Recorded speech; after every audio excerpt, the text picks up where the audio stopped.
Trải qua ngần ấy năm tồn tại và phát triển vững mạnh, dường như ngành hàng đã trở thành một ngành quan trọng và thiết yếu trong đời sống con người.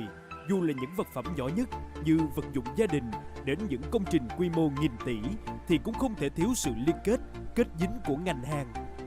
Hàng nên tổ ấm gia đình, từ chiếc ghế thông thường chúng ta sử dụng hàng ngày đến những căn biệt thự cao cấp. Hàng nên phương tiện giao thông, từ chiếc xe đạp đầu tiên được phát minh đến chiếc ô tô sang trọng bậc nhất hiện nay.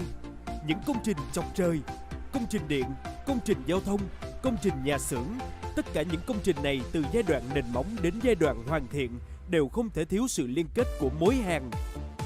Phải nói, ngành hàng thực sự rất quan trọng, là tiền đề trong công cuộc cải tiến đời sống hàng ngày của chúng ta. Những mối hàng nhỏ nhưng tạo nên những giá trị lớn. Hãy cùng Hồng Ký hàng nên cuộc sống.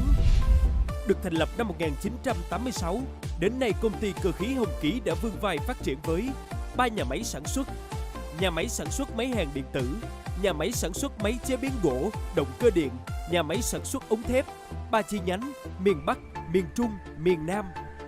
Cùng hàng trăm cửa hàng ủy nhiệm, hàng nghìn đại lý phân phối trải dài khắp các tỉnh thành Việt Nam. Được đầu tư và ứng dụng những máy móc hiện đại nhằm phục vụ cho sự tăng trưởng nhanh chóng của nền kinh tế Việt Nam.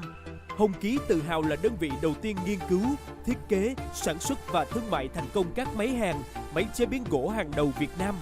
Hiện Hồng Ký chuyên sản xuất các loại máy hàng điện tử, que, TIG, MIG, cắt plasma, máy chế biến gỗ, máy ghép gỗ, chà nhám, khoan gỗ, máy công nghiệp ngành thép, máy xả băng, máy cán ống, động cơ điện.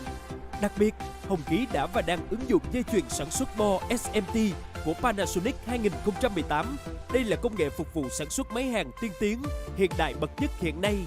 Với phương châm mang lại giá trị cho khách hàng, Hồng Ký sẽ luôn đầu tư nghiên cứu để tạo nên những sản phẩm mới phục vụ ngành hàng, nhằm đưa ngành hàng tiến tới góp phần vào sự phát triển kinh tế đất nước. Và để đạt mục đích to lớn ấy, chúng ta, những đơn vị cùng tham gia trong ngành hàng, hãy cùng Hồng Ký chúng tôi hàng nên cuộc sống.